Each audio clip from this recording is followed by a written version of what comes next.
Ayan mga kosan, daming pinapamigay na pera ni Manay oh.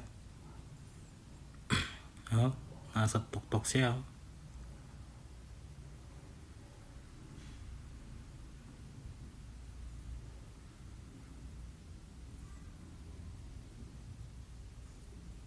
Traffic na oh.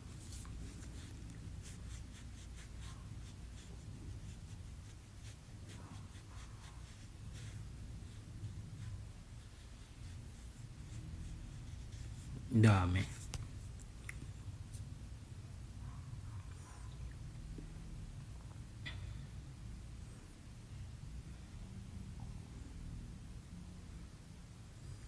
Dito sa Pilipinas, mga sakim yung nagkukurakot. Tala sa ibang bansa oh, namimigay pa sila oh.